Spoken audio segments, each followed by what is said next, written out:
Good morning, everyone. It's really nice to see you here. Thanks for coming out early on a Monday. We usually have always done these open houses in the evening, and people have always asked us to do them during the workday. And we decided this year, especially with being able to work virtually, we would try that out. So nice to see all of you here.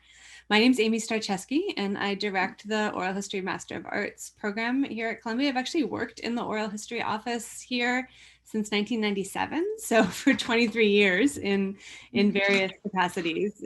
First as an undergraduate work study student, and then as a project manager, and then as an interviewer, and then as a teacher, and then as a researcher, and now as a teacher again, but with graduate students. And I also co-direct the New York City COVID-19 Oral History Narrative and Memory Project. So getting to go back into some big research projects this year, which has been really fun. Today, we're going to spend some time thinking and talking about what oral history is and how we do it and how we teach it here at OHMA. So here's our agenda for the day. I want to start off, for those of you who might not be familiar with OHMA at all, just sharing a short video that tells a little bit about our history and where we're coming from. It's a couple years old, so it's a little bit of a time capsule, but I think it still does a good job of sort of briefly introducing us. And then we'll spend a little bit of time doing an interactive activity, and I'll share a little bit of information about, from our perspective, what oral history is, both historically and in the current moment that we're living in. We'll do a mini oral history workshop, give you a chance to try it out. And then I'll get into some more detail about what OHMA is and how we do our work. And we are lucky to have a presentation by Alissa Funderburk, who's one of our alums. She'll be sharing a bit about her work. We'll be able to stick around and answer some questions at the end. We'll have a group Q&A, and we'll stick around in breakout rooms to chat with you one-on-one, trying to create a little bit of the opportunity for connection that we have in a usual open house. So here is that short video. Enjoy it, and then afterwards we'll talk a little bit more about what oral history is. I would define oral history as the knowledge we make in conversation. Oral history as the knowledge that we make together. I think it's a way of listening to stories, interpreting stories. Taking these very intimate, personal encounters of the interview and translating them for a broader public. Record, analyze, archive, interpret, work with interviews. The astounding fullness of someone. The fact that they are, in a way, their own universe, in a way, your own world. We built this program to link a classically humanistic tradition to a social sciences tradition. We realized that there was not a single program in the entire world for training oral historians at this level. Peter Behrman and I taught, and he said, what do you want to do with oral history at Columbia? I said, I want to have a master's program. He said, well, let's do that.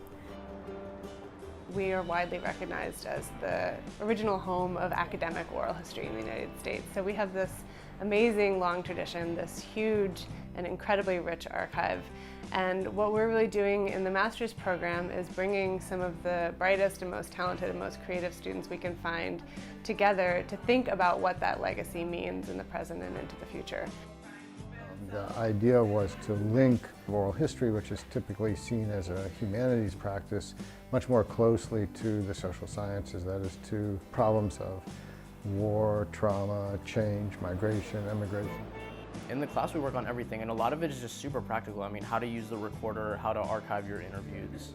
It's a great deal of discussion. If you're the type of person who finds yourself at your grandparents' feet listening to all the interesting stories from when they were a child, then you're going to love this program because you're going to spend most of your time in deep discussion. I took 2 classes with the professor in the anthropology department, and that was crucial. That was really essential to my thinking, to helping me to ask the right questions, to thinking about my narrators.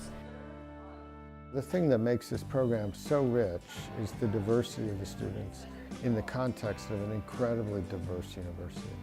Our goal is to find something that hasn't been discovered before, to find something new, and to help the person that we're interviewing discover something new about their own lives. What do we do now with this? We sense, we understand, we comprehend on a very visceral level that there's value here, but what can we do to share that value, to be generous about that value. Connecting the personal to the social, connecting what is one's personal biography to a larger social structure is the way in which transformative knowledge happens.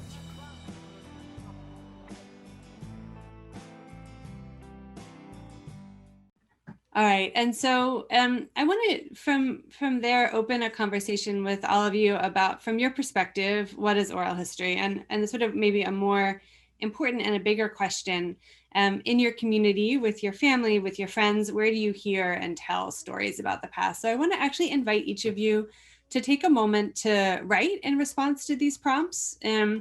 Just take out a pencil, piece of paper, or open up a note and jot down some thoughts. And then I'm going to invite you in small groups to introduce yourself to other folks who are here and discuss your responses, particularly looking for places where there's overlap between your thinking or where your thinking diverges from that of other people in the group. So I'll give you just a minute or two to jot down some ideas, and then we'll go into those smaller groups. Hi, everyone. Thanks for participating in that. We had a really nice conversation in our smaller group, and I'm curious what came up in those conversations for you. What are each of you thinking about what oral history is and how it shows up in your world? I'm not looking for like a finished, polished definition, but just some thoughts of what stands out for you. Feel free to use the chat too, or just unmute yourselves and speak. Can I be heard? Sure, yeah. Okay. I said in my small group that I think that oral history is a specialized, crafted investigation into behavior that has been, that behavior that is a reaction to a crisis, a destabilization, a pandemic, for instance, but that it's not like an Amy. I'm the Ellie who keeps bugging me. Yeah. Nice to see you in person. Right. That to me, the difference between just probing who a character is for the sake of making art, which is fun, is not the same thing as trying to locate how a character behaves in a situation, or behaved in a situation where the frame of their life was altered by a very real event that impacted on their psychology and their community and their children and all of it. And it's endlessly interesting to me because it's, I find, more global than character analysis in literature or theater. Yeah, there's a couple of things I would pull out of that. Thank you for getting us started. You know, I think you're highlighting that oral history is a space where we are able to reflect on the relationship between an individual's experience and an individual's story, and sort of a collective experience, and especially oftentimes like big historical events. Although we often do work that's not focused on events, that's more about sort of lived experience, social history, what it means to be working class, what it means to be an immigrant, what it means to be an elite. We do oral history with all kinds of people. And then also the way that you're thinking about your definition, and I think this came up in our group a little bit too, is how we think about what oral history is depends on what we're relating it to. So you're contrasting it to doing sort of a more narrow character study for making art. I'm trained as a cultural anthropologist, so when I think about oral history, I often think about what makes it different from qualitative research. Whereas a historian might think about what makes oral history different than other kinds of primary source documents.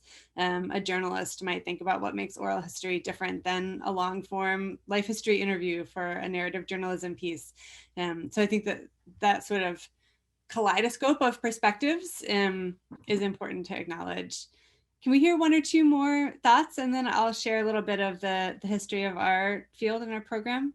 What else came up in your smaller groups? Anyone have a different angle than Ellie's bringing? Yeah, go ahead, Wazina. I'm Wazina. Pronouns are they and she, and I'm in on Lenape land in the West Village, Manhattan.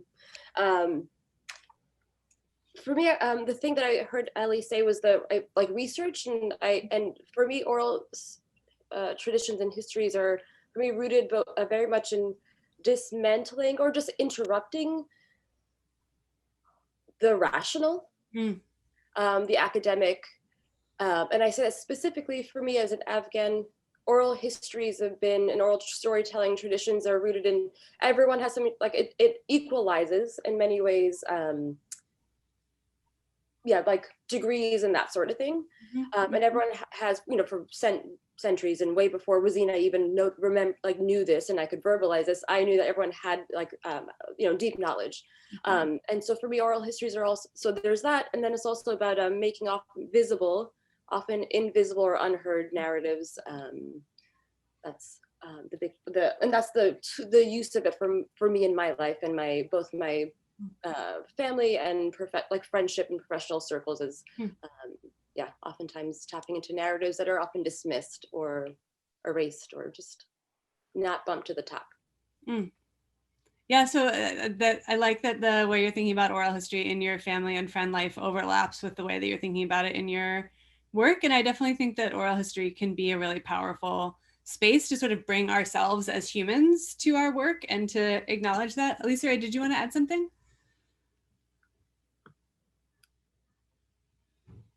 Not particularly. I was just trying to adjust my lighting here. But I would love to speak to what Wazina said about kind of equalizing. And I often use the word like histories from the margins. So what she was saying about like invisible, it really speaks to how I think of oral history. It's getting those stories that otherwise wouldn't be recorded in the narrative of history.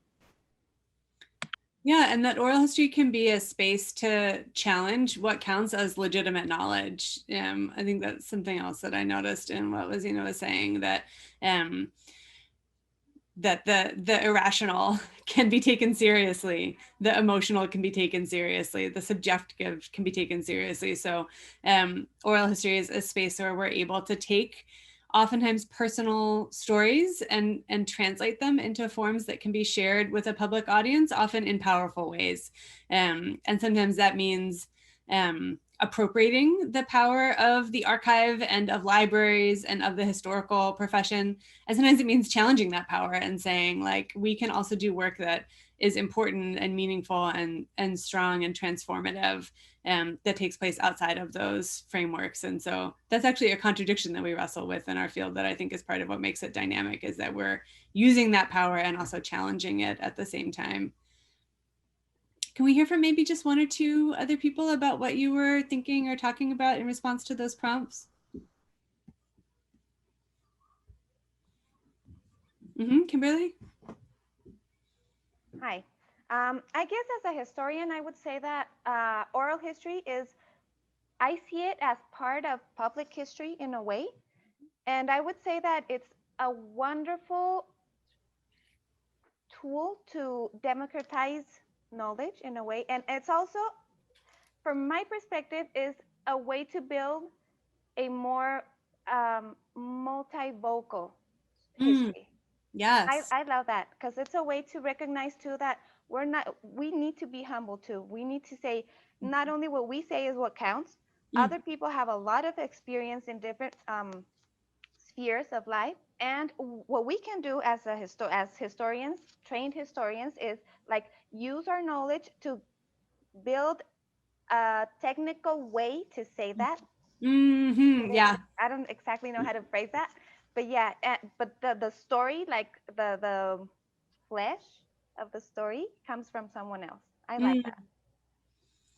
Yeah, we often talk about oral history as a practice that's animated by an ethic of shared authority, meaning that we recognize and honor the authority that people have over their own lives. And I think a common misunderstanding about what oral history is that it's more about anecdotes, or it's about like collecting people's stories and then making sense of them and interpreting them as scholars or as documentary filmmakers or as artists or as journalists. But really, I love what you said about it being multivocal. It's a space where we make meaning and we do interpretive work through a dialogic practice of talking with people and listening to them. And so it's not about sort of us passively listening to other people's stories and then them disappearing and us actively interpreting those stories. In the interview and in the whole oral history process, we're collaborating with people to help them to articulate what they know about the world, what they've experienced in their lives, and to oftentimes by articulating those things, make them available for critical inquiry to say like, oh, I didn't really even know that I thought that, or I hadn't made that connection before out loud until you asked me that question. And so it's meant to be a very creative and active and dynamic space where we're really making meaning together. And that's something that I think is often a common misperception, is that it's when we say that we recognize the authority of our narrators over their own lives and their own stories, that it means that as interviewers or as oral historians, we have to disappear. But really it means that we have to be aware of our own engagement and the way that who we are and the questions that we're asking and the way that we're approaching our work are shaping the conversation, and be able to do that intentionally rather than having it happen by accident, which it always will, right? There's no neutral way of doing this work. It's about recognizing that and then being able to have as much control as possible, as much intentionality as possible about the way that we're not neutral. Is there anything else that came up in your smaller groups or in your own thinking and writing that folks would like to add at this moment? Anything that we've missed?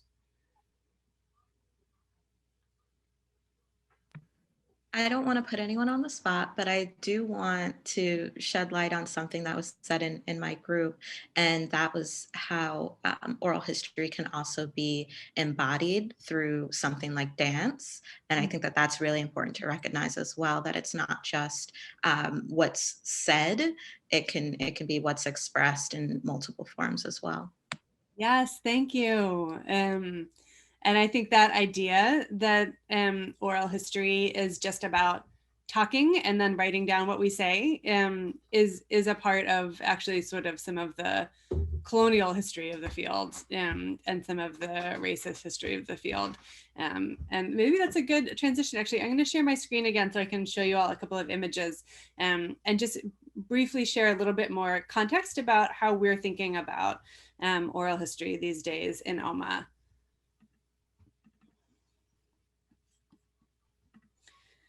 So this is Alan Nevins. In 1948, he founded the Oral History Research Office at Columbia. He was an elite Pulitzer Prize-winning historian and journalist, and for decades, the story that's been told in sort of every textbook and every oral history reader about the history of the field is that oral history started in 1948 at Columbia with Alan Nevins.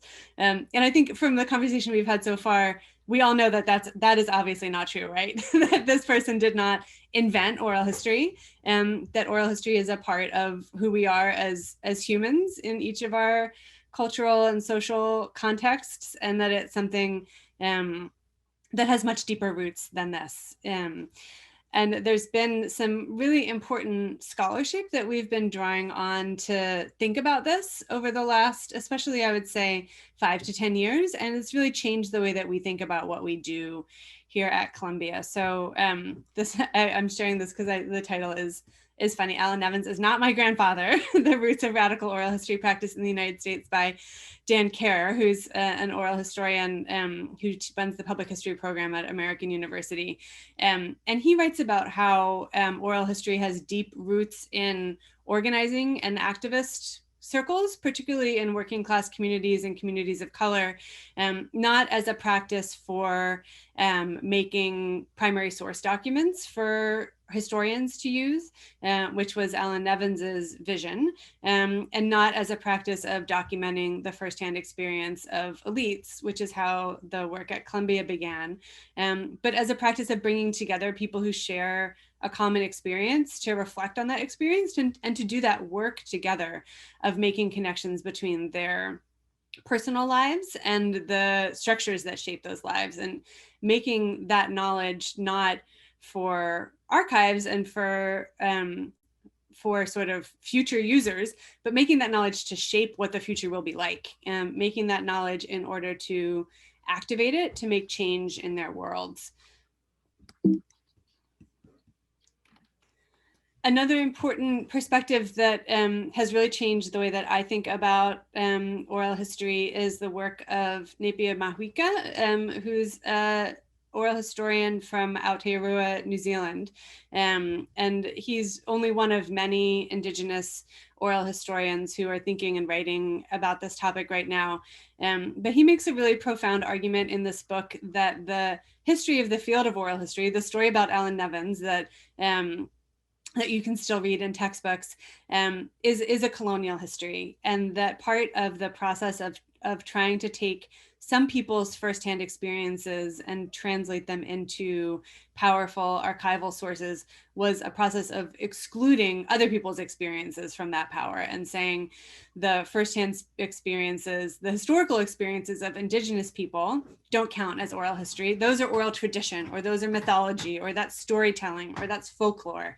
And he's saying, no, Indigenous people need to reclaim oral history as a set of practices that that can not just allow them to participate in mainstream historical discourses, but to create knowledge about the past and to promote knowledge about the past in their own communities that can be an important resource for Indigenous resurgence and re-indigenization and decolonization. And so just very much along the lines of what Alissa Ray brought up, he notes that formal storytelling performances, that sculpture, that art, that dance, that stories that are passed down from one generation to another are all really critical parts of an oral history practice, and that just focusing on individual life stories that are recorded is a very, very narrow way to think about how we do oral history. And so in our practice, we've been thinking more about looking at all the different ways that people tell stories about the past with their bodies and with their words, and also about expanding the ways that we're prepared to listen, that we don't have to be sitting down necessarily, that we can be walking, we can be doing things, we can be in a group. And so that's part of why I asked you that question at the start about where oral history happens in your world, because we're really engaged in the work right now of thinking about how to build an oral history practice out of those spaces, while bringing to bear everything that we've learned about how to listen carefully and closely and critically in a sort of structured oral history interview. To bring us up into the sort of public sphere right now, I think we all know that we live in a sort of storytelling age where oral history is really ubiquitous. And so another thing that's shaping our approach is thinking about what is the relationship between oral history and public curated storytelling. These are two critical perspectives on that question that have been shaping our approach recently. Sujatha Fernandez is a sociologist who did research in New York and now is based in Australia. And she writes about how in organizing work, like the work that Dan Kerr is citing, adjacent to that work, oftentimes, especially working class people and people of color, are pushed to tell certain kinds of individualistic stories about themselves that explicitly remove or marginalize or delegitimate their knowledge and analysis of the world. So for example, in domestic worker organizing in New York City and then in New York State and then nationwide, domestic workers were coached to tell stories about their experience that focused on individual bad employers doing bad things to them as individuals and them feeling sad about that and trying to make the audience feel bad for them, rather than telling stories that highlight instead the knowledge that they have about what is contributing to a political economy where domestic workers are vulnerable to abuse. What are the structural forces that are creating this? And the workers that Sujatha was working with knew that information and they could tell those stories, and they told those stories amongst themselves. But when they're speaking to a public, they're pushed to tell stories that took all of that critical context, all of that structural context out. And so I think part of our role as oral historians is to think about creating powerful stories that can still be complicated, and that don't have to be reduced to sound bites or sort of anecdotes that tug on our heartstrings, but that can allow people to share their full subjectivity and their full critical knowledge with the world, in ways that can be accessible, without being oversimplified or depoliticized. One example of this is the anti-eviction mapping project, which started in the Bay Area and now has chapters in New York City and in Los Angeles, where they were doing a lot of critical mapping research, showing the structure of the eviction epidemic there and the history of it. And they realized that all these little red dots that they were making to show all these evictions were giving one kind of information, but not giving any information about what that experience was actually like for people. And so they added in these blue dots, which are individual stories. And the thing that makes this project powerful in my mind is that these stories are not just sad stories about getting evicted. They don't reduce people to the moment of their eviction, but they're stories where people are given more space to really reflect on what their neighborhood means to them, what kind of community they live in, what their home means to them, how they've struggled against eviction. And so this is an example of a public-facing storytelling project that's accessible, and also critical. Finally, we're thinking a lot about the relationship between oral history and art. And so again, Alissa Ray, I'm glad that you brought that up, and Ellie brought in the idea of using oral history to prepare for making theater. The work of Svetlana Alexievich has been really influential for us. She won the Nobel Prize in Literature for a work that's written almost entirely with other people's words. And Zora Neale Hurston's Barracoon has also shaped our approach. This is an oral history with a man that she believed to be the last surviving person to have made the journey on a slave ship from Africa to the southeastern United States. It's published 70 or 80 years after it was conducted, because at the time it wasn't considered publishable. And she uses her craft as a writer to, in dialogue with her and her experience, tell his story on the page.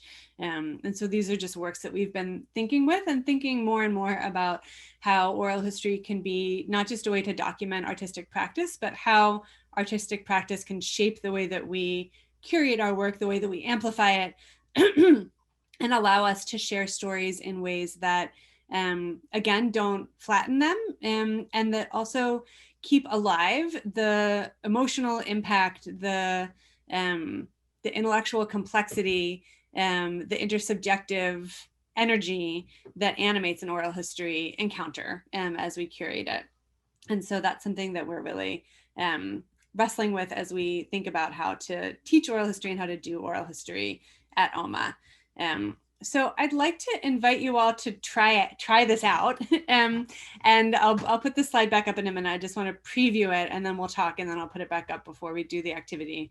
We've talked about oral history as a practice that's intersubjective, meaning that it's about two people sort of bringing their full selves to the encounter. That's dialogic, that allows us to connect personal experience with structural forces, and that is shaped by a practice of shared authority. And so what that looks like in practice is that we ask questions, but our real focus is not on asking smart questions, but on listening carefully. So I'm going to ask you to listen and to not take notes, but to just focus on the person that you're with. We try not to interrupt. We try to avoid leading questions and questions that suggest a framework for a person's answer, but try to ask questions that are open. So rather than, did you have a good relationship with your mother? Describe your mother for me. What kind of person was she? Did you have a good relationship with your mother? It has a whole set of assumptions in it, right? Or where did you go to college? Rather than, as you were in high school, what kinds of things were you thinking about doing next? What did people expect for you? What did you expect for yourselves? What choices did you have? So we really try to ask questions that give a person space to supply their own interpretive frameworks. And we really aim to follow our curiosity and to allow our curiosity and our personhood to to do some of the work of bringing the interview to life. And so in this activity, I'm going to ask that you particularly pay attention to yourself and your own interest at the same time as you're paying attention to the person that you're talking with. And really try to find the spaces where what they seem excited to talk about overlaps with what you're interested in, and build a story around that. I'm going to stop sharing for a moment. So I know many of you bring a lot of actual experience with doing this work to this session and to this practice. Are there other sort of tips for doing oral history that other people would like to share? Think about it for a minute, and you can put it in the chat if you'd like also. The other thing I would say is that we're always trying to help people to make connections, like I said, between the individual and the structural and the historical. So, you know, one other strategy you can try is if a person is very much in the midst of their personal experience, ask questions that help them to create a structural analysis. Questions like, why do you think that happened? Or was that typical for a girl growing up in your neighborhood? Or did you have conversations with people trying to make sense of this? Or even questions like, what happened to your brothers, right? Questions that don't, again, that don't supply a framework, but that open the door for critical analysis. Does that make sense? Okay. Do people have any questions about this? So what I'm going to ask you to invite you to do is to go into breakout rooms in pairs. Rebecca will send you out. We will give you, just looking at the time, we'll give you 25 minutes. Let me see. We'll give you, we'll give you until 10:10 Eastern time. So a little over 20 minutes. And you can either choose to have one person be the interviewer and one person be the narrator for that whole time, or you can switch halfway through. It's up to you. I do ask that before you come back to the whole group, you check in with your partner to make sure that there's nothing that they shared in those conversations that they wouldn't want shared as we do a debrief. And I know some people are listening in and aren't able to unmute. So if you are not able to participate in this activity, you can just not go into your breakout room, and Rebecca will reshuffle to make sure that each room has 2 people in it. Just give us a minute because that might take a moment. I'm going to just quickly put the prompts in the, I'll send the prompts out as a message to the breakout rooms actually once you're in there, but I gave two choices of sort of where you might suggest that a person start. We used to always start by asking where and when were you born? And in a conversation with my students this year, actually, we were talking about how limiting that can be in terms of giving a person space to structure their story. And so we started asking instead, where does your story begin? Because a lot of people's stories begin well before they were born, or might begin after they were born, right? And tell me the story of your name is another one that's a little bit more structured and can be less intimidating. If where does your story begin feels like a big question at 9:50 on a Monday morning. Any questions before we go into smaller groups? Okay, so I'll see you all in about 20 minutes. And when we come back, we'll debrief from this, and then I'll talk a little bit more about what we actually do in OHMA, and we'll get to hear from Alissa Ray.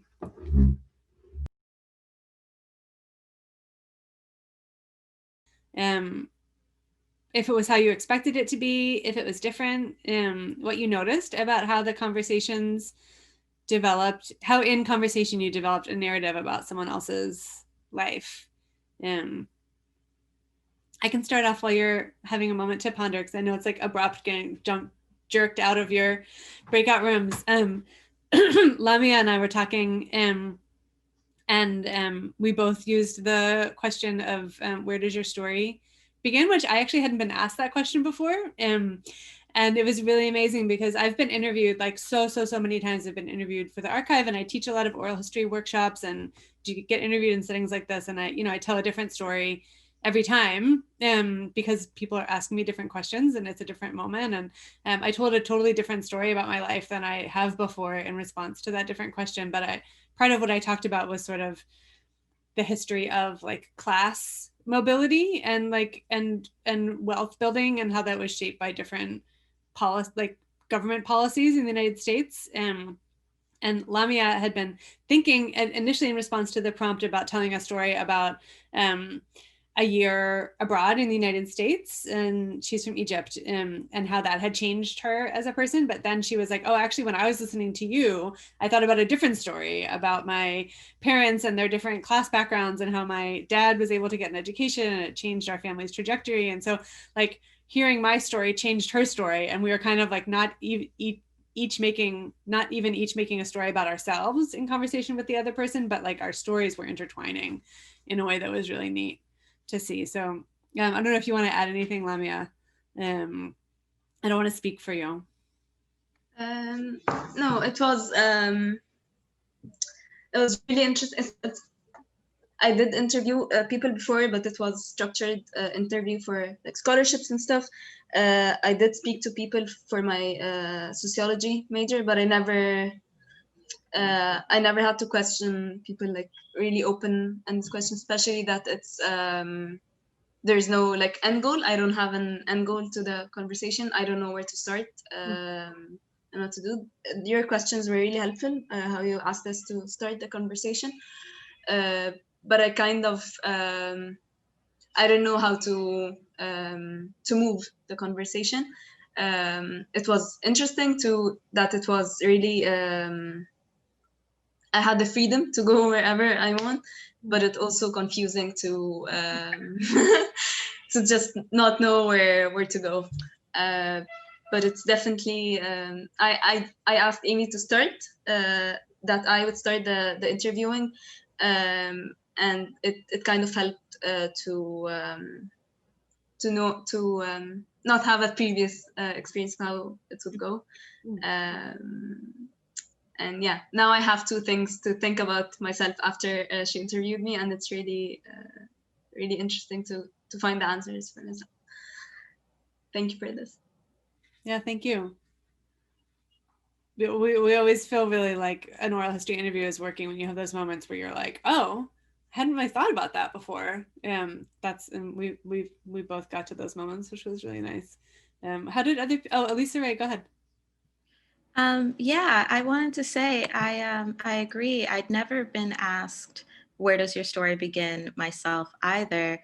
And so it was interesting to kind of think of that for myself. I think I had thought of it because in reading Barracoon, it's a theme that has come up, but I'd never had to answer it in an actual interview before. And so that was really interesting and fun to kind of think back to where I want my story to begin, because I think that has a lot to do with it as well. It's a choice, right, of where you think it's most important to start, I guess, in any given context or interview or whatever. So I really did enjoy having that prompt. And also, tell me the story of your name is a great prompt. I've asked it before, but not usually as the first question. So that was fun as well. So thanks for those. I'm glad they worked well for you. It's really striking how different the interview goes when you start in a different place or just with a different kind of question. How was it for other people? What were your conversations like?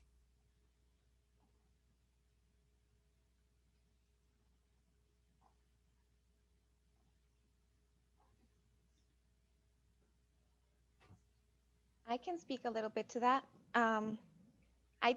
For me, so I was interviewing Eleanor, and it was wonderful because she's a wonderful narrator. So you just have to like say something, and she would tell so many stories, and that, I mean, you don't find that often. Mm-hmm. And that really helps in your job of interviewing someone who really wants to speak to you. Yeah.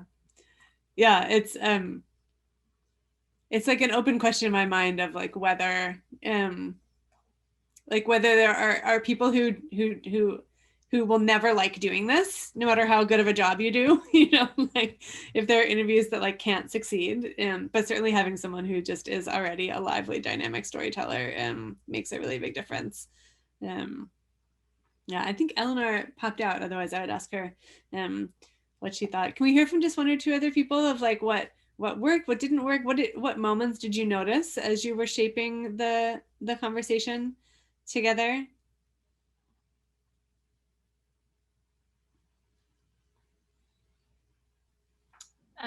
So I noticed with Louisa, so I've asked this question before to start interviews and in interviews.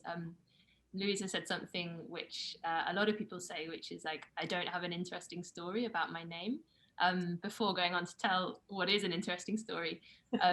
So, you know, and it always strikes me that, yeah, it's like it's a funny one to start with, because I think people go, I don't have something interesting enough to share, but actually it sets you up for understanding what to them. Usually people kind of go there, they're kind of cool, you know, they're nervous about it, but then they offer something which sort of opens up that door to say, like, there is a story in here. So that was interesting. And I think it's, you know, with what Louisa was saying, which was that there were 3 possible names that her parents could have chosen, and the one they did choose and the reasons and so on, and the one that maybe she would have preferred that they had chosen, which took us into speaking about her grandmother. One of them would have been her grandmother's name. So that was lovely because it also referred back in terms of previous generations. So thinking about that other story of where does your story start, or where does it begin? It isn't always with you. It can also be with, you know, with previous people in your family or your community or whatever. So we ran out of time and I didn't get to ask any more questions around that. But yeah, it felt like a nice way to sort of be able to gesture backwards, different beginnings. I hadn't really thought about it that way, but I love that question too, because it asks us to like think about what our parents wanted for us, or like who they thought we were going to be, or how they wanted to fit us into the world at the moment that we were born, which is like that's a lot to think about. It almost always starts with us recounting stories that were passed down to us, right? Stories that our we don't know unless someone told us how we got our name. So it helps to kind of like activate the oral histories that are alive in our families, which I like. Yeah. Yeah, and again, just because we ran out of time, but I think, you know, when someone's reflecting on a name, you know, if they would have preferred another name, it felt like there's such an interesting avenue to go down there around identity. And, you know, well, if this name means this, what is it in another name that appeals to you? Mm-hmm. Yeah, so. Yeah, thank you for that.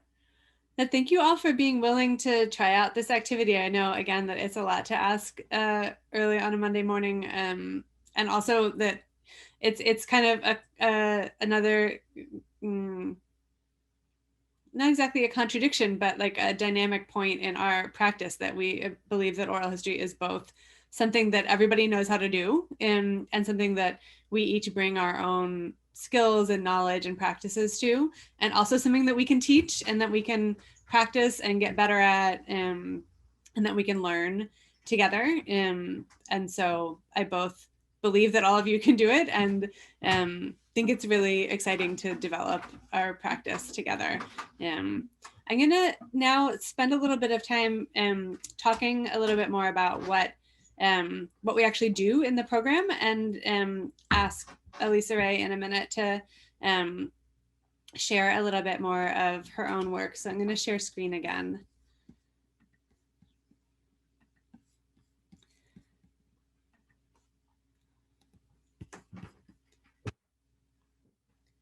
So a lot of this is on our website too, so I'm not going to spend a ton of time going into detail, but we're a one-year program.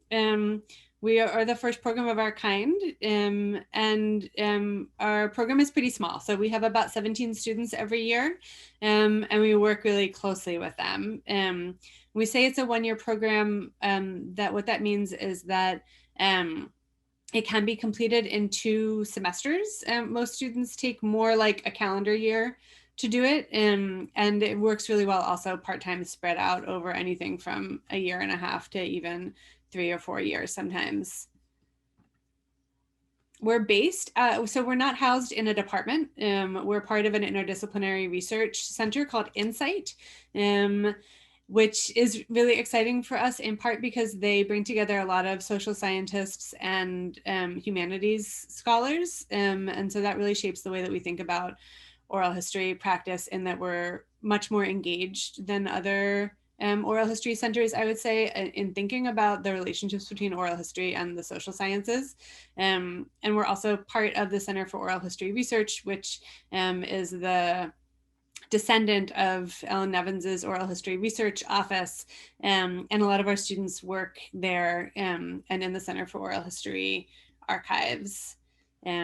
Our faculty are the core of our work, of course. Here you can see Zoe West, who teaches our human rights class, Zahir Ali, who teaches a class on oral history and historical analysis, Nissa Chow, who's on leave this year because she's an arts fellow at Princeton, but who teaches multimedia storytelling classes. Oscar Frazier teaches our video production course. Bill McAllister teaches our social science course. Carlin Liuzia teaches our workshop course and co-teaches curating oral histories with me. Liza Zapol and Nikki Pombier-Berger co-teach a class called Serious Play, Oral History and the Art of Story. That's about oral history, performance, and writing. Mary Marshall Clark is the co-founder of the program with Peter Behrman, teaches our method theory and analysis course. And Sarah Sinclair teaches a new course this year on Indigenous oral history and decolonial practices. And I teach our fieldwork and curating courses and run our internship program. Because we're not in a department, we have especially rich relationships with other schools and programs throughout the university. This is just a sample of the places that we work pretty closely with and where our students often build relationships. And then our students, of course, also are at the core of what animates our work. So this is a sample of our students for this year. I couldn't fit all of their pictures into a single screenshot. So this is a cohort that we're working with almost completely online, which has been pretty extraordinary, and they're incredible. And they have been building a really tight community, which has been exciting for us to see. We've never taught, obviously, a semester online before, and we didn't really know what it would be like. And these students have really risen to the occasion. We had a faculty meeting recently where all the faculty were just talking. Many of our faculty teach also in other programs and schools, and how different OHMA is feeling this year, which I'm grateful for, as we have to do a lot of extra work, I think, to take care of each other living through the pandemic. And then finally, our alumni are a crucial part of our work. So many of our alumni teach in the program. They participate in careers conversations where they share what they're up to in their work life and mentor newer students. They coordinate social events and form a pretty tight network. And so now that we're teaching our 13th cohort, we have many generations of students beforehand, and we're starting to get to a point where alums who have jobs and positions of power are even hiring recent graduates. So it's nice to have that kind of network coalescing. And so I'd like for you to now hear a little bit from one of our, I almost said one of our most beloved alums, but that seems really unfair, but it's true. Oh, and I didn't put a picture of Rebecca because she's here, but Rebecca McGilvray is another alum who plays a really important role in the program, who's been hosting our meeting today, who works with us on the Obama project and does a lot of the administrative work for OHMA, and also supports our students and alums in their, especially social and public facing engagements. So if you're moving forward with this process, you'll definitely be hearing from and interacting with Rebecca. But here's Alissa Ray's bio.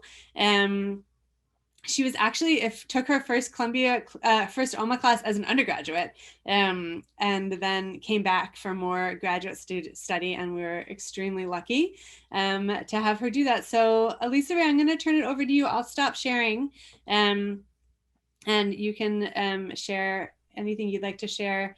And thank you so much for joining us this morning. Yeah, I'm really happy to be here. I always love having connections with OHMA, coming to OHMA events, even virtually. So it's great. I'm going to go ahead and, I have attendee screen sharing is disabled. You might have to make me a co-host. I just have a little PowerPoint because for some reason I love making PowerPoints, even when they're not entirely necessary. It helps me organize my thoughts. Yeah, right? It's kind of procrastinating working sometimes. Okay. So, yeah, as Amy has said, I attended Columbia as an undergrad and actually took a OHMA class just out of happenstance. I was an anthropology fit for my senior year. I needed an extra course. And then I kind of completely forgot about it for a long time. I went into the workforce. I moved to Alabama where my parents had retired. And eventually I came back to New York and I really wanted to go back to school. And I refound the OHMA program and just kind of fell in love. It was the only program I applied to for grad school, and it just worked out. And so that's a little story of how that all started. Now I'm the oral historian for the Margaret Walker Center at Jackson State University. You can see here kind of my little timeline, my trajectory. Since joining OHMA as a part-time student in 2017, through OHMA, I was connected to an alum who started a oral history project, well, two alums, Benji De La Piedra, who was in the video we saw at the beginning, and his best friend, Mario Alvarez, both completed the OHMA program and in different years and went on to start the Columbia Life Histories Project. And in 2018, they brought me on to continue the project. While I was finishing my coursework with the 2018 cohort, which was a really great opportunity for me to be able to work with two different cohorts from OHMA and meet a whole slew of people who were learning about oral history, integrating oral history into their existing practices in different ways. I highly recommend taking more time to do OHMA rather than just the 2 semesters that it can be done in, because it really broadens the perspectives you're able to interact with. In 2019, I attended commencement and submitted my thesis on the experiences of Black men related to religion and spirituality. And I also got my first freelance job at that time doing oral history interviews for Jersey City. And then just a few months after I submitted my thesis and finally was done with that, I applied on another whim for a couple of different oral history positions that I wasn't sure I was qualified yet for. And I actually got one, and that's to be the oral historian at Jackson State University. So I moved from New York to Mississippi in the beginning of 2020 in February, and I've been here since. a little bit about Jackson State University. I had never heard of the school before I applied. It is an HBCU in Jackson, Mississippi, and it's one of the largest HBCUs in the country. Both of my mother's parents had graduated from HBCUs, so I was familiar with the energy of an HBCU campus, but I'd never attended or worked or really spent a lot of time on one before. So I was really excited for that experience. Jackson State is one of the largest colleges in Mississippi, and it's one of 5 HBCUs in the state of Mississippi. So there's a lot of African American and Black education that really is grounded in this state. The state is particularly known for its civil rights history, as well as its like cultural identity as being kind of a musical city. Well, Jackson in particular. So you'll notice that it's called the city with soul because of all of the blues and jazz and gospel musicians who have either lived here, are from here, or have performed extensively here. So it's a really exciting place to be moving to. My mother's family was from Alabama, and my parents currently live in Alabama. So returning to the South was exciting for me.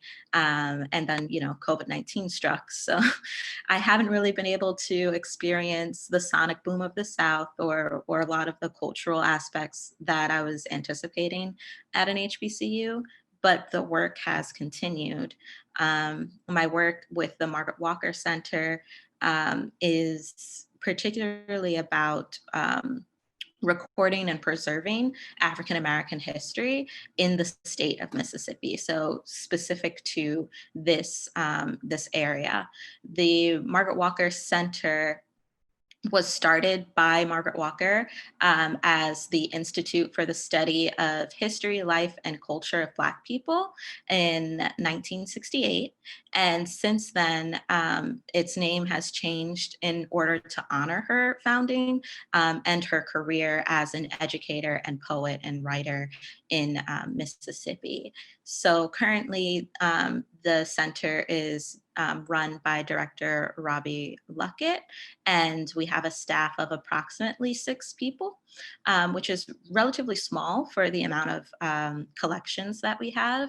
Luckily, the center is closed to the public right now, so the size of the staff isn't particularly at issue. But I was brought on to kind of to meet the needs of a growing center, particularly in oral history. Dr. Luckett is a historian by trade, and though he has some experience with oral history, he really wanted to bring on someone who could manage the extensive oral history collection that the center has. The center's previous director, in between Margaret Walker and Dr. Luckett, was Dr. Alfredine Harrison, and she was a really accomplished oral historian responsible for really growing the archives that we have. The Margaret Walker Center's oral history collections are pretty extensive and date back as far as the early 70s, our oldest collection being of the Pineywood School.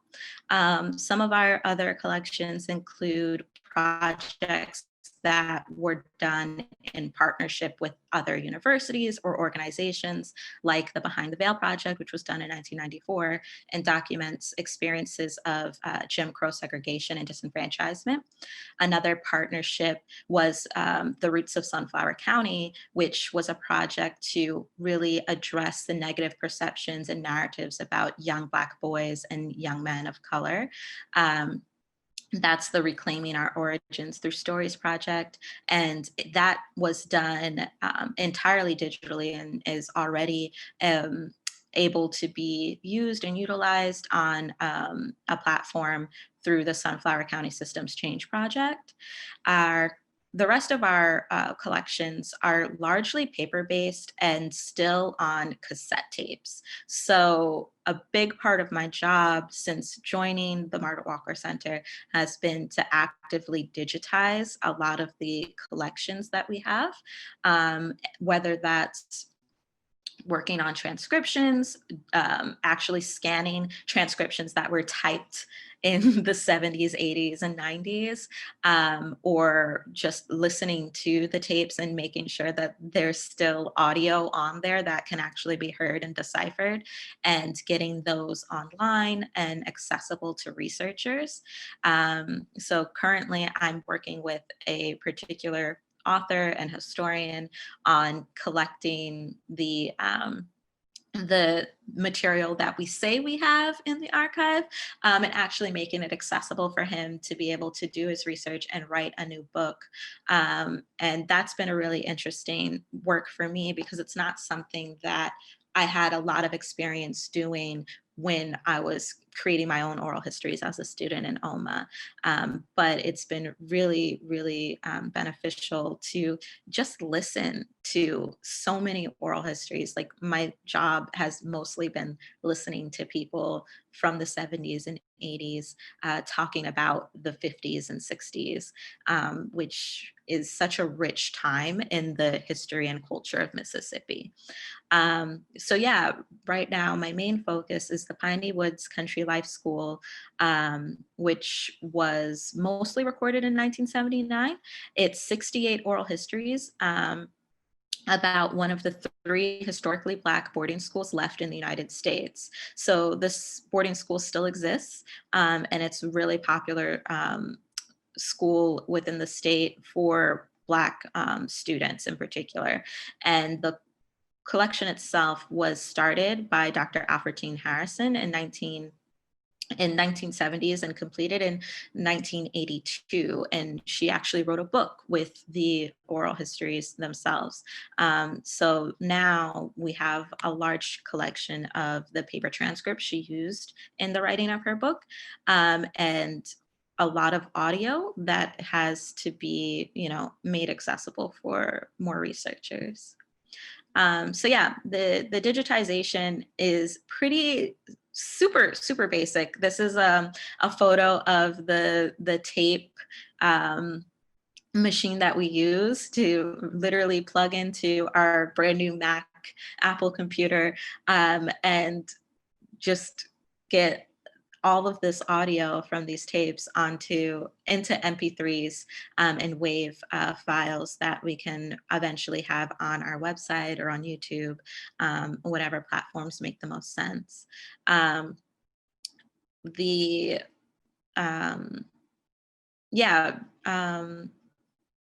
Sorry.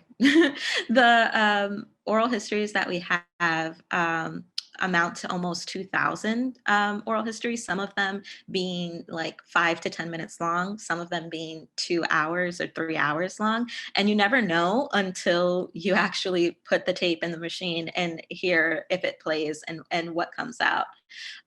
We did have some help in our digitization prior to my joining the staff.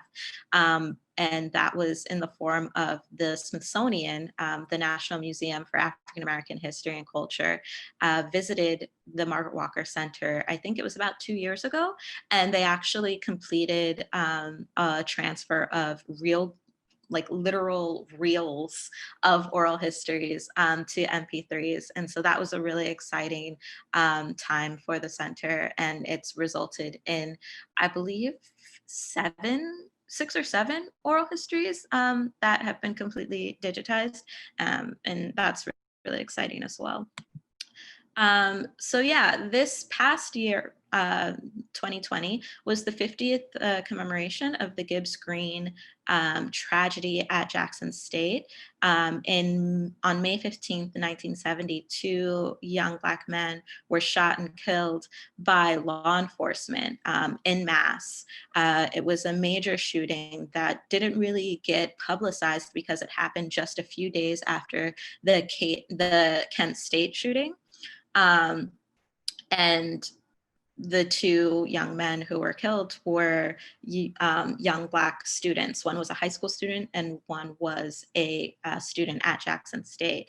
And so now that 50 years have passed, the Margaret Walker Center really wanted to honor and commemorate all of the other victims as well, because many people were shot and injured in the I think it was like 15, 20 seconds of shooting. So we've interviewed I think 7 people, including the wife and children of Philip Lafayette Gibbs. And now with those interviews that have already been transcribed, we're going to create a animated video in order to be able to share that history more widely, and especially to a younger audience. So this is a shot from the animation that's being done by one of our graduate students who is an amazing artist.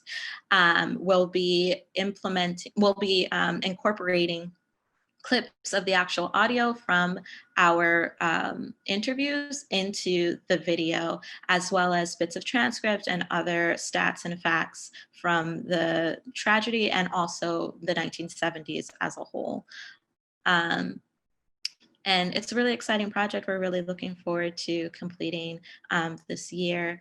And for me, it's another first. I've not had the opportunity to work with animation or video much in doing oral history, so I'm really excited to be able to venture into that as well. And yeah, finally, the last project that I'm working on with my job is an HBCU Storytellers of a Pandemic Oral History project to address the issues of COVID-19 as they relate to Black students in particular, HBCU students in the South, and the different ways that their identities, the intersections of their identities are impacted by COVID-19, whether that's through finances, mental health, the fact that, you know, the illness has targeted Black people predominantly or more extensively, and the way that it's impacting the education of these students. So that's been really interesting. All of these interviews have had to be done remotely, which is another first. But so far we've had 6 interviews completed for the project. And I also created a survey. I'm sorry. I don't know if you can still hear me with that racket outside. Okay, but we also created a survey in order to gather more narrators to the project and generate interest in it as well, using Google Docs, which has definitely been really helpful for working on this project. I've partnered with 2 English professors at JSU, and they have really been great in presenting me with a greater context and history for the university itself and how students work within the university, which has really helped in building the blueprint and the interview questions that I'm using for the project. So yeah, that is my work in a nutshell. I don't want to take up too much time, especially if there are questions. So I will end there. And yeah. Thank you so much, Alissa Ray. That was great. I'm glad to hear more about what you're working on too. Do people have any questions? We have a little bit of time for questions for Alissa Ray, and then I'll share just a few more details about the program and open it up to general questions from you all. I do. Alissa Ray, thanks for that. That was great. When you were talking about what you are currently working on, you said you've been listening to a lot of oral history interviews. I was wondering what you've learned from listening to interviews and other people conducting them, as opposed to conducting your own as a student.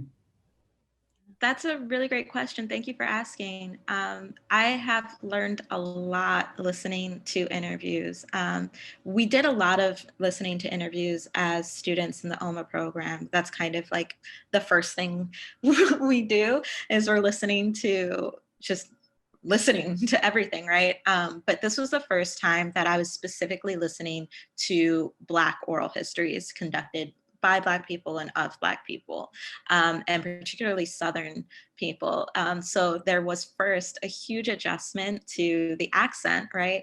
I was born and raised in New York, and even though my mother was from Alabama, she has made it her mission to not have a Southern accent. And so even when I was growing up as a kid, going home to the South, it was always a challenge, like understanding what my great grandfather was saying to me, understanding what my grandfather was saying to me. So that has been a huge adjustment because a lot of the oral histories that I'm listening to don't actually have transcripts, or the transcripts are incomplete. So it's been my job to really interpret what is being said and make a decision on how to actually transcribe it. And so that's been a huge learning and adjustment for me. I've done a lot of research into the subject of transcription, and I actually did a presentation this summer through OHMA on the transcription of Black voices, because I do think that it takes a great deal of thought when you're trying to translate spoken word into something, if it necessarily has to be academic or perhaps it doesn't. Making those decisions and being responsible for that is a big deal to me. And so that's been the thing that I've learned the most from listening to these stories. Of course, I'm learning a lot about the history of Mississippi, the civil rights history of Mississippi, and Jackson as a city in particular. I'm learning so much about educational institutions in the South, and about the Great Migration, just so many different subjects that I've learned from books, that I've learned from my parents telling me, but I hadn't really had the opportunity to hear in a narrative long form like this before. So I hope that answers your question.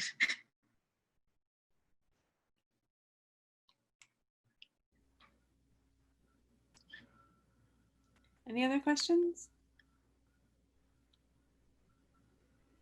Can you, I have just one follow-up question, if it's okay. Can you say a little bit more about like how you're navigating that transcription, and especially, you know, if there are, like, in my experience with transcription, there's often tensions between a kind of like institutional orientation towards professionalism or respectability and a more creative approach, and sort of how you're navigating that, if it's an issue in your work or not. Yeah, so I take a lot of my cues from the transcripts that do exist in the archive.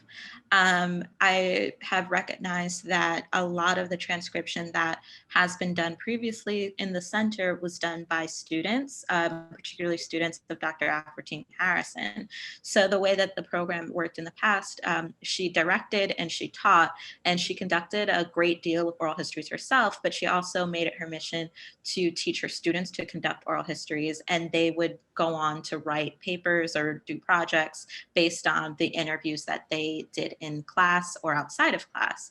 And so you do notice a great difference between the interviews she did and the interviews her students did, and then the transcripts, which were sometimes transcribed by the students themselves and sometimes transcribed by other students at that time or other students years and years later. So there's a lot of fluctuation in the style of transcription that has been done.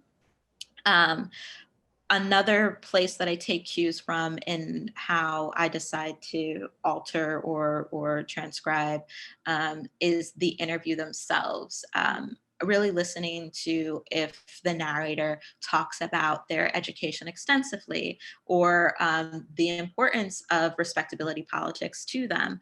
A lot of the people who were interviewed for some of the projects in our collection were lawyers, were judges, were professors, were members of the JSU community for whom their education and the way that they spoke and the way that they presented themselves was very important to them. And so I do try to honor that when I am transcribing. And sometimes that means cleaning out filler words, which is pretty standard. Other times it might mean taking out certain, well, maybe not taking out, but actually adding in dropped letters or things of that nature. But I try to be as faithful to the narrative as possible and as faithful to the voice that I hear. That also is a challenge because, like I said, a lot of these oral histories are quite old.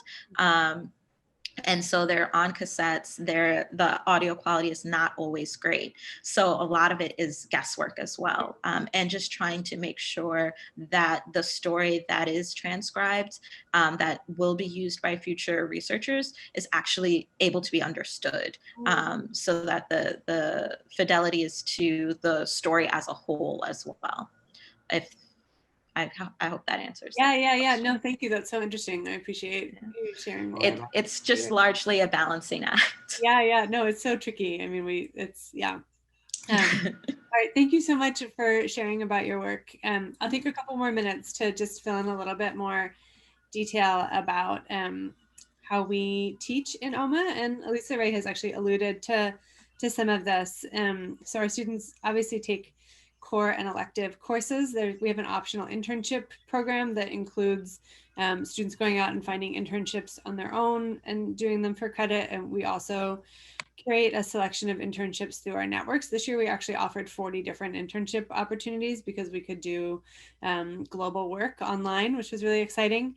Every year, our students create an interactive multimedia pop-up exhibit, and all of our students create a thesis to synthesize their work and to create a piece of work that will help to launch them on the next step of their career or their work. These are our core courses, and this is a sample of some of the electives that we are offering this year. Students also can take electives throughout the university, which is really important for us, and we really encourage students to try to take at least one class outside of the program. And we also have outside students taking some of our electives so that we're not all sort of in our own little oral history bubble all the time. As I mentioned, we have a range of different internship opportunities, and these are just a sample of some of the recent exhibit posters, which we always have a lot of fun making. We usually have a student who co-curates the exhibit with me every year and works on these. As you probably won't be surprised to hear at this point in our open house, our thesis does not have to be a formal written academic paper. They take a really wide range of formats, and they come at oral history from a lot of different angles. So some of them might be theoretical essays about oral history methodology. Some of them might be historical pieces using oral history as a primary source. Some of them might be works of art or documentary or multimedia creation or political organizing projects. And so that openness is sometimes scary for students because they just tell me what to do. But we have a pretty robust infrastructure for mentoring students through the thesis process, which I think helps. We try to support our students as deeply as we can, both with little bits of money to help them along and also with intensive advising and support. After they graduate, oh, there's Alissa Ray, hi. They go on to a lot of different career paths, just as they come to us from a lot of different career paths. So our students, as you've seen in the pictures, are a wide range of ages and backgrounds. They come to us from all different kinds of disciplinary and professional backgrounds and from all over the world. And they go in many, many different directions as well. So one of the things that I really like about working in OHMA is that we strongly believe that people who are going on to academic and research-oriented careers need to be able to communicate their work in ways that are compelling and accessible. And people who are going on to do more public facing work need to do work that's rigorous and accountable and critical. And so we don't have sort of separate tracks for academic and non-academically oriented students. We teach everybody the same stuff and people take what they want from it. This is just purely bragging of exciting books that our students have come out with over the last couple of years, including in Turkish and Chinese. And Crystal Baik is actually presenting on this book this Thursday in our public programming series. I invite you to come check it out. And Sarah Sinclair presented on this book, who's also a member of our faculty, 2 weeks ago, which was really extraordinary. She presented with the curriculum designer who created a curriculum for middle and high school students out of the book. It was really neat to hear about how that process happens. Like most master's programs, we don't have a lot of funding available. The degree is expensive. Tuition is over $50,000 a year now at Columbia. And the aid that we offer does not cover a significant amount of that. $10,000 is the largest fellowship that we offer, which is a lot of money for us, but it doesn't cover, even a fifth of the tuition. Many of our students use personal resources to fund the degree. They apply for outside fellowships, including international fellowships like the Fulbright, local scholarships from their communities, philanthropic funding, and they also take out loans. I want to just make it clear what we mean by rolling admissions. We actually yesterday, the admissions portal opened. We will make decisions before our March 1st priority deadline, especially for people who are also applying to doctoral programs and need to make a decision within that earlier timeframe. But we make the vast majority of our admissions decisions in March after that first deadline. And that's also when we allocate most of our funding. We do leave the portal open until June for people who come to us late, but the process is much more competitive after that point, and it's much more difficult to get access to funding. So I'll just invite you all to please stay in touch and stay part of the conversations that we're having. Alissa Ray mentioned our summer workshop series on anti-oppression oral history. We're in the planning stages now of developing a second round of those workshops for 2021, which we're really excited about. And we have a free Thursday evening lecture series, which I had mentioned a few minutes ago, which I highly recommend. So with that, I'm going to stop sharing. 10:59. I'm happy to stick around and answer any questions that any of you have. I know that Alissa and I can also go into breakout rooms and you can come chat with us more individually if you'd like to stick around and do that. But before we do that, do people have any sort of more general questions about the program or anything at all that you want to ask?